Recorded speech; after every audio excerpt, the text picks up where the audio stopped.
আসসালামু আলাইকুম রহমতুল্লাহি ওয়া বারাকাতুহু। প্রিয় বন্ধুরা, সবাই কেমন আছেন? আশা করি অনেক ভালো আছেন। তো এখনকার ভাইরাল টপিক হচ্ছে তরমুজ। তো আমি এর আগে একটা ভিডিও দিয়েছিলাম, ভিডিও রাত্রি সিলের জন্য। অনেক পাকা ছিল, কিন্তু আপনারা কমেন্ট করছেন যে বেশি একটা পাকা না। রাত্রির ভিডিও বুঝতে পারছেন, তো দিনে একটা ভিডিও নিয়ে চলে আসলাম। অনেক বড় তরমুজ, জানি না কেমন হবে। সাথে থাকুন, একটু কাটি কাটি।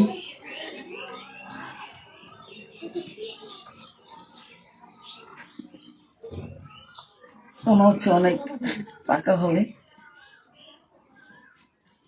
আচ্ছা, কিভাবে কাটে?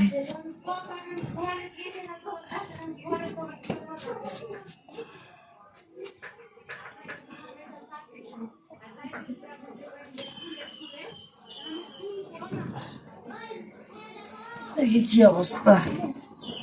ওয়াও, একটু দেখা যাবে, দেখো, দেখেন কত পাকা, মাশাআল্লাহ, অনেক পাকা। যদি ভিডিও ভালো লাগে অবশ্যই লাইক কমেন্ট করবেন এবং শেয়ার করে পাশে থাকবেন। ধন্যবাদ।